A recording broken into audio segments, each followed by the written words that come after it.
Assalamualaikum warahmatullahi wabarakatuh. Apa kabar adik-adikku semua? Bagaimana keadaan kalian saat di rumah selama ini? Membosankan atau menyenangkan? Baik, kembali lagi dengan saya Syahrial Hasan bin Pohan, dosen mata kuliah pengantar akuntansi bisnis 2. Jadi kali ini kita akan membahas materi untuk mendukung metode pembelajaran secara online, ya.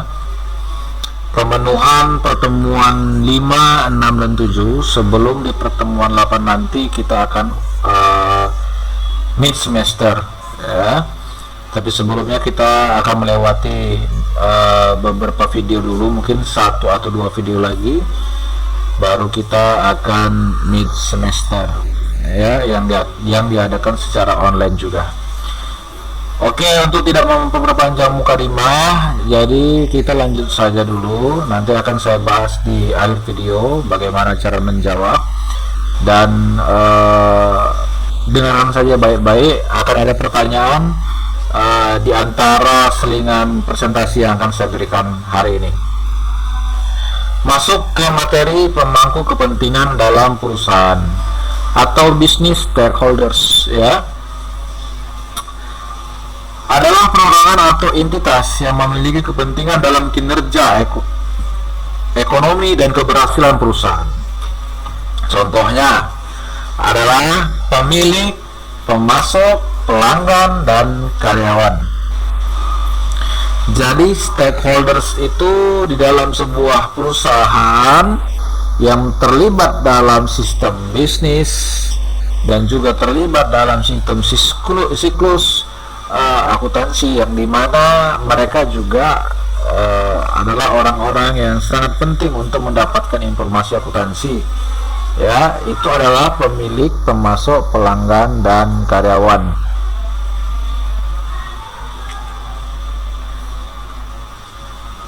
Next, jadi selanjutnya di slide berikutnya adalah pemangku kepentingan pasar modal, ya. Jadi pemangku kepentingan pasar modal atau disebut juga sebagai capital market stakeholders adalah mereka yang memenuhi sebagian besar kebutuhan pendanaan agar perusahaan dapat memulai dan menjalankan usahanya. Bank dan kreditor jangka panjang memiliki kepentingan ekonomi dalam hal pengembalian jumlah pinjaman dan bunga yang dibebankan kepada perusahaan. Pemilik dana ingin memaksimalkan nilai ekonomis dari investasi yang ditanamkan, dan dengan demikian memiliki kepentingan ekonomi dalam usaha tersebut, ya. Jadi di dalam capital market itu sendiri ternyata ada pemangku kepentingan yang menjadi arus dari proses bisnis, yang dimana nanti akan tercipta sebuah siklus akuntansi keterkaitan antara perusahaan dengan mereka. Apa saja mereka? Adalah pihak dari kreditor, atau yang mungkin sering kita dengar adalah pihak bank, ya, atau para bankir yang memberikan sejumlah dana dan suntikan modal yang besar kepada perusahaan. Gunanya itu apa?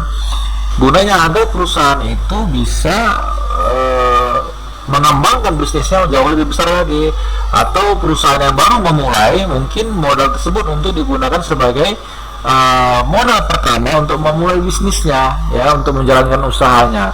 Jadi orang-orang seperti ini, bank atau kreditor ini, atau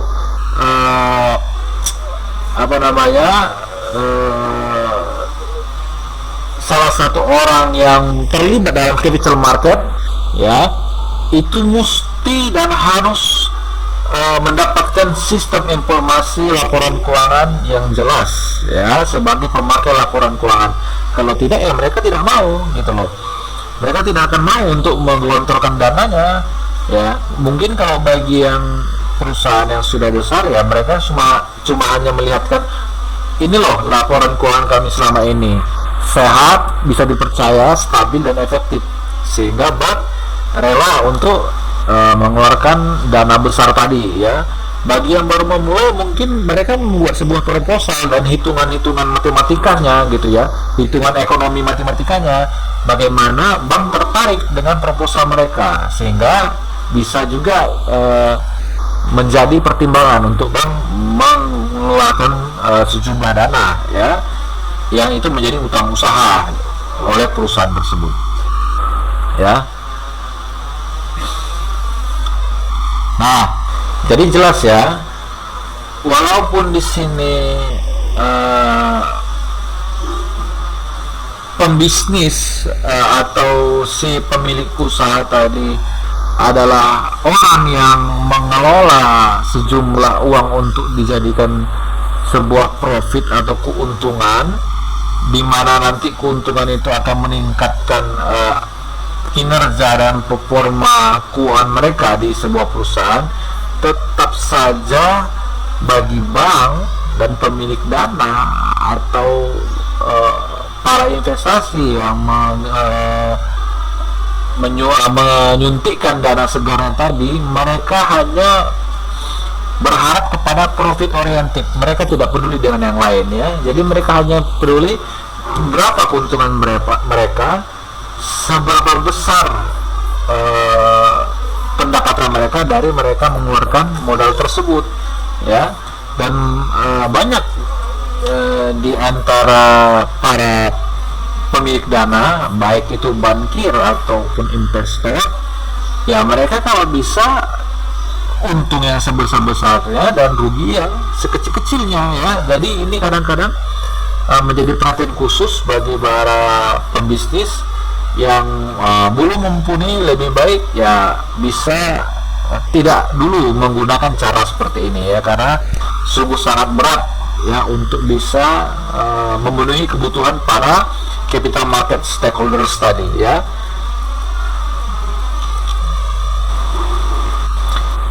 Oke, next. Sebelum next, jadi mereka adalah salah satu orang-orang atau para pemangku kepentingan yang juga sebagai pemakai informasi laporan keuangan atau sebagai pemakai informasi akuntansi ya. Jadi penting sama mereka catatan akuntansi dari perusahaan tersebut ya.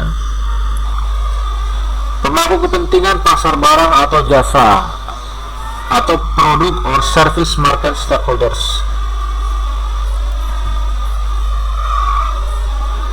Jadi ini mungkin bisa lebih kepada pemasok ya.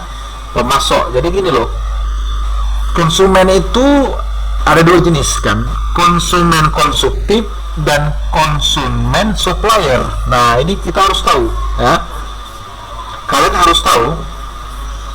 Nanti dalam catatan akuntansi pun itu harus ada semacam pembeda ya, pembeda dari status akuntansinya, di mana supplier ini tidak sama dengan konsumen ya. Kalau konsumen konsumtif itu biasanya lebih menggunakan barang-barang yang ia beli untuk keperluannya, sedangkan supplier itu menjadi mitra bisnis sebenarnya ya, pelanggan tetap yang dimana dia akan menjual kembali barang-barang yang dijual oleh sebuah perusahaan, atau dia juga sebagai penyuplai khusus bahan mentah kepada perusahaan. Nah gitu ya, ada yang sebagai penyuplai khusus bahan mentah untuk perusahaan, ada juga yang membeli berlangganan kepada perusahaan untuk menjual balik produk mereka, produk perusahaan tersebut ya. Nah jadi orang-orang seperti ini juga sangat penting untuk tahu informasi siklus akuntansi dari sebuah perusahaan, laporan keuangan sebuah perusahaan ya. Penting karena laporan keuangan yang diberikan dan disajikan kepada mereka itu memberikan mereka sebuah penglihatan ya, untuk dapat menentukan kebijakan atau keputusan apa yang mau diambil. Apakah mereka jadi mengambil barangnya, ataukah mereka membelinya sedikit, ataukah mereka membelinya banyak dengan partai besar, tergantung dari bagaimana kondisi kondisi laporan keuangan perusahaan tersebut ya. Kalau perusahaannya kurang sehat dan nggak efektif, ya bisa saja produknya kurang laku di pasaran, dan itu menjadi pertimbangan para pemasok ya. Ataukah mungkin ada juga yang supplier atau penyuplai barang yang sistemnya menggunakan angsur atau utang usaha ya. Jadi kalau misalnya mereka tahu perusahaan ini tidak sehat, ya mereka takut bisa saja nanti barang supply pertamanya dibayar, tapi untuk berikutnya macet, dan ini kan merugikan para pemasok ya. Jadi itu menjadi sebuah pertimbangan.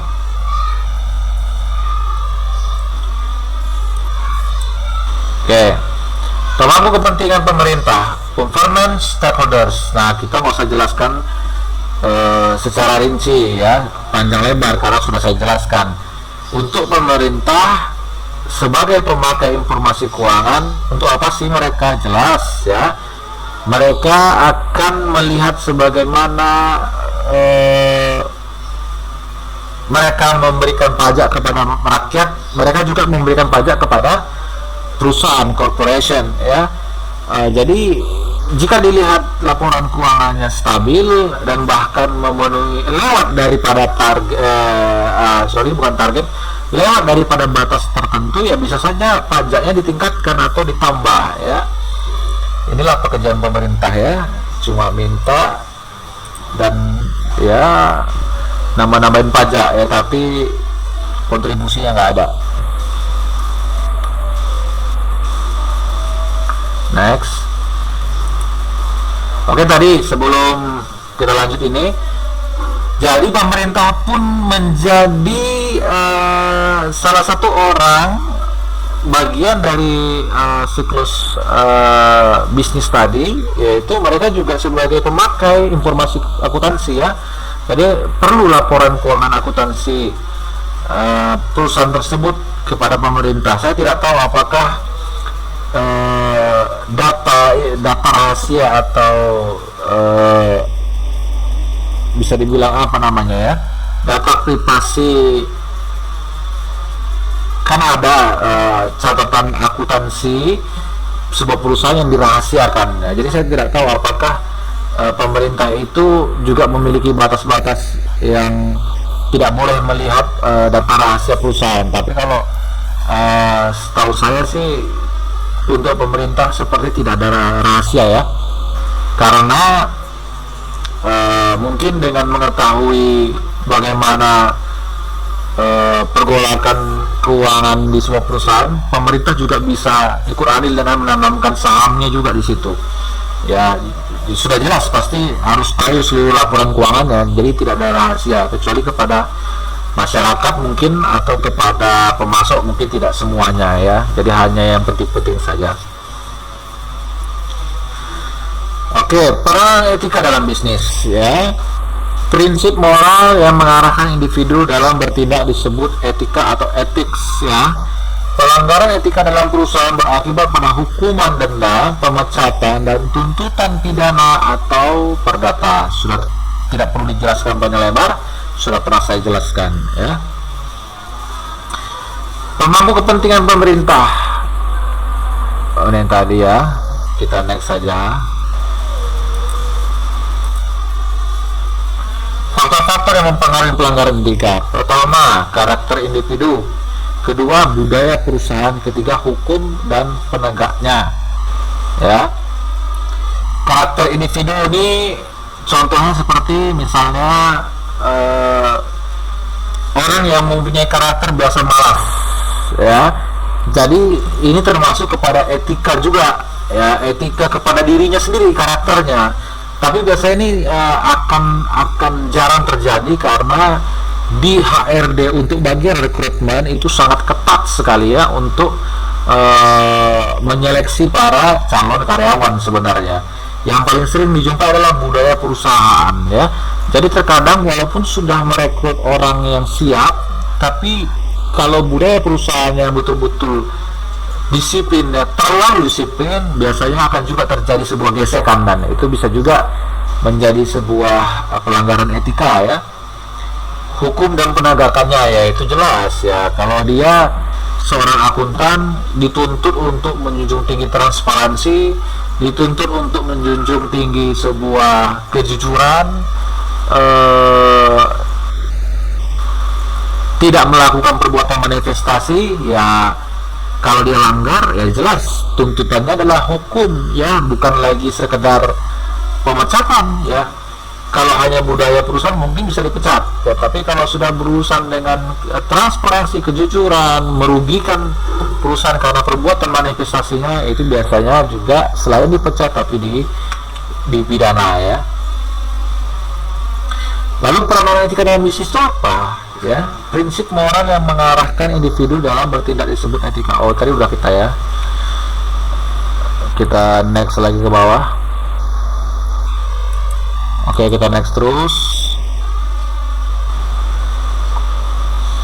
Oke, peranan akuntansi dalam bisnis. Akuntansi memberikan informasi untuk digunakan oleh manajer dalam menjalankan operasi perusahaan. Akuntansi juga memberikan informasi untuk pihak-pihak lain yang berkepentingan dalam menilai kinerja dan kondisi ekonomi perusahaan. Akuntansi atau accounting sebagai sistem informasi yang menyediakan laporan untuk para pemangku kepentingan mengenai aktivitas ekonomi dan kondisi perusahaan. Jadi sudah jelas akuntansi itu sangat penting bagi seorang manajer, baik itu manajer divisi, baik itu manajer manajemen, manajer pemasaran, manajer lapangan. Mereka harus tahu bagaimana informasi akuntansi di sebuah perusahaan untuk mereka bisa mengambil sebuah keputusan ya, strategi manajemen perusahaan mereka ambil dari informasi akuntansi yang mereka jadikan sebuah pedoman ya untuk melakukan strategi ke depan ya. Akuntansi juga bisa memberikan informasi sebuah kinerja dan kesehatan sebuah perusahaan tadi, apakah stabil, efektif atau tidak operasional dan manajemennya. Nah, jadi kalau dilihat bahwa ada sesuatu penurunan di dalam catatan akuntansi itu dan tidak memberikan suatu income yang baik kepada perusahaan, maka dapat dibaca, oh berarti ini ada bermasalah, sehingga bisa menjadi evaluasi untuk kinerja perusahaan ke depan ya. Sebagai kompas lah, ibaratnya kompas untuk menunjukkan apakah perusahaan ini sedang goyang atau tidak ya. Dan terakhir itu adalah sebagai informasi untuk para pemangku kepentingan. Apa saja? Tadi ada pemilik usaha, pemasok, karyawan dan segala macam ya. Kalau pemilik usaha mungkin dia harus tahu bagaimanakah laporan akuntansi di dalam perusahaan itu menggambarkan bukan proses ya, kesehatan keuangan di perusahaan itu yang membuat dia apakah perusahaan ini harus melau budgetkan pengeluaran, apakah malah menggelontorkan dana yang besar untuk menambah lagi bisnis ke luar ya, di luar wilayah yang sebelumnya. Jadi tergantung dari bagaimana laporan akuntansi tersebut ya. Lalu apalagi untuk pemasok ya, jelas seperti tadi ya, kalau perusahaannya tidak sehat setelah dilihat laporan keuangannya begitu ya sudah, pemasok mungkin tidak yakin untuk memberikan angsuran kepada perusahaan. Kalau Anda mau, Anda beli cash gitu, karena mereka takut karena laporan ini agak sedikit goyang, mereka takut nanti untuk kedepannya perusahaan akan macet untuk membayar angsuran produk yang dibeli oleh perusahaan tersebut, atau bahan-bahan baku atau bahan-bahan mentah yang dibeli oleh perusahaan tadi secara angsur ya. Untuk karyawan ya apa, bisa saja untuk peningkatan kinerja, untuk gaji karyawan tadi, atau untuk laporan pengeluaran karyawan, misalnya dia pernah berhutang, pemotongan gaji dan segala macam. Nah, itu laporan akuntansi juga penting. Bisa juga dengan mengetahui laporan keuangan sebuah perusahaan, memberikan semangat dari karyawan tersebut untuk bisa loyal kepada perusahaan. Ya, jadi dengan melihat bahwa perusahaan bertumbuh kembang baik, sehat secara keuangan, maka mereka lebih semangat lagi, dan justru itu akan menimbulkan suatu reward yang bagus bagi perusahaan, di mana akan bertumbuhnya kinerja karyawan, menambahkan profit dan keuntungan dari perusahaan tersebut.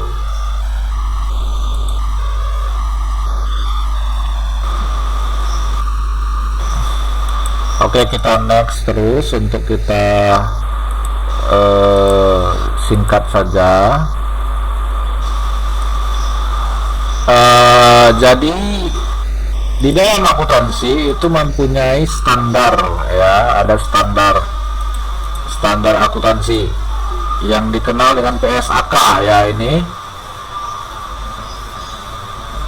ya. PSAK adalah pernyataan standar akuntansi keuangan, dan juga ada interpretasi standar akuntansi keuangan. Jadi ini adalah, kalau bisa dibilang, ini adalah kitabnya para akuntansi, ya, kitabnya para akuntansi. Jadi harus kalian ketahui apa itu PSAK dan ISAK, ya. Lalu DSAK itu apa? Ini DSAK ini apa? Yaitu adalah Dewan Standar Akuntansi Keuangan yang membuat peraturan ini tadi, ya, membuat peraturan ini tadi. Oke, tugasnya adalah tolong kalian cari apa saja yang dirangkum di dalam PSAK ini, ya, pernyataan standar akuntansi keuangan ini. Lalu apa saja dirangkum di dalam ISAK ini, apa aja gitu, dalil-dalilnya apa aja, ibarat kalau hadisnya apa saja gitu. Nah, jadi saya minta tolong, ya, pertanyaan pertama adalah tolong kalian cari apa saja kandungan-kandungan dari PSAK ini, lalu apa saja kandungan yang ada di ISAK ini, ya. Tolong dicari, buat di kolom komentar YouTube, ya, dengan cara mencantumkan name Anda dan nama sesuai absen serta kelas, ya, serta kelas Anda. Ini pertanyaan pertama. Oke, kita next.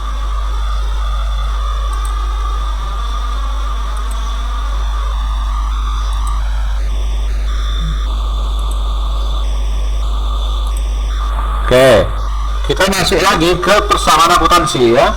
Sumber daya yang dimiliki perusahaan disebut aset atau aktiva. Contoh aset meliputi kas, tanah, gedung, dan peralatan. Saya ulangi, contoh aset meliputi kas, tanah, gedung, dan peralatan. Hak atau klaim atas aset biasanya dibagi berdasarkan dua jenis pemilik, hak kreditor dan hak pemilik, ya. Hak kreditor mencerminkan utang perusahaan yang disebut kewajiban atau liabilities. Hak pemilik disebut ekuitas pemilik atau owner's equities. Nah, ini pertanyaan kedua dari saya, ya. Saya bertanya, mengapa hak atau klaim atas aset itu dibagi menjadi dua, yaitu ada hak kreditor dan hak pemilik? Kenapa nggak satu saja, yaitu hak pemilik? Karena aset itu kan milik perusahaan. Tolong Anda berikan penjelasan secara argumen dengan bahasa Anda sendiri, dengan pola pikir Anda sendiri di dalam kolom komentar pertanyaan kedua, ya. Setelah Anda menjawab pertanyaan pertama, Anda menjawab pertanyaan kedua seperti di video sebelumnya, ya. Oke, kita next. Nah, di sini di persamaan akuntansi ada formula atau rumus, yaitu aset sama dengan kewajiban atau ekuitas pemilik. Di bawahnya aset dikurangi kewajiban sama dengan ekuitas pemilik. Saya minta tolong lagi untuk pertanyaan terakhir, pertanyaan ketiga. Apa maksud dari rumus dan formula ini? Apa maksud dari rumus dan formula ini? Ya, tolong Anda berikan argumen. Ya, menurut pengetahuan Anda, pola pikir Anda, dan bahasa Anda sendiri. Dua formula ini apa maksudnya? Aset sama dengan kewajiban ditambah ekuitas pemilik, dan aset sama dikurang kewajiban sama dengan ekuitas pemilik. Tolong diberikan penjelasan kepada saya, ya. Baik, itu pertanyaan terakhir dari saya, dan Anda bisa saya kasih clue. Anda bisa lihat sebentar di belakang, ini dia, ya, clue untuk pertanyaan terakhir. Ya, silakan Anda nikmati sebentar. Ya, clue dari pertanyaan terakhir yang membantu Anda untuk menjawab. Ya, dinikmati sebentar, dilihat, ya, diresapi saja, tidak usah dicelup, ya, nanti jadi Oreo. Dinikmati saja, dilihat, akan membantu Anda menjawab untuk nomor 3, pertanyaan terakhir.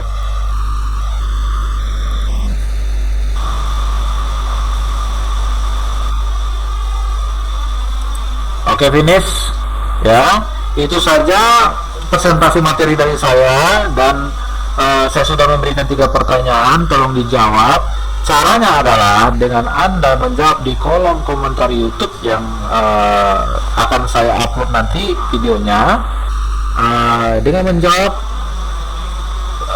caranya mencantumkan nomor NIM Anda, nama sesuai absen, dan nomor kelas Anda atau kelas Anda berapa gitu ya.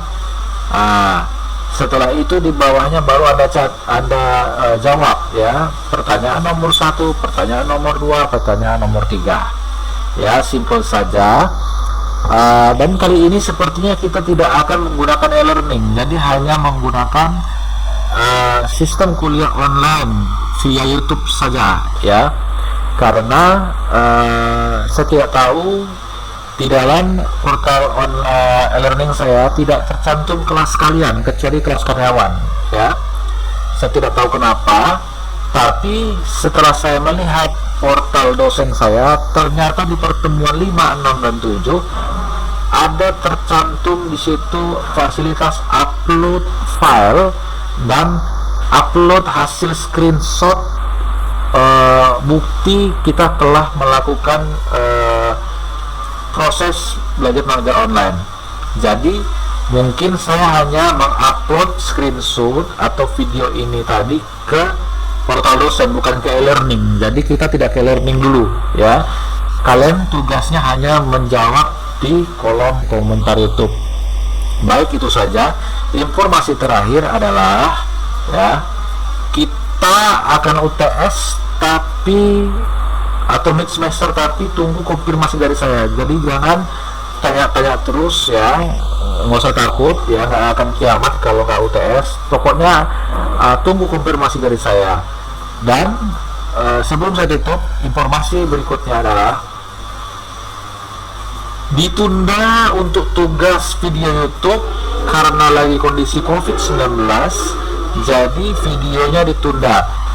Untuk bagaimana menggantikan tugas itu, tunggu konfirmasi dari saya. Sekian saja, terima kasih. Assalamualaikum warahmatullahi wabarakatuh.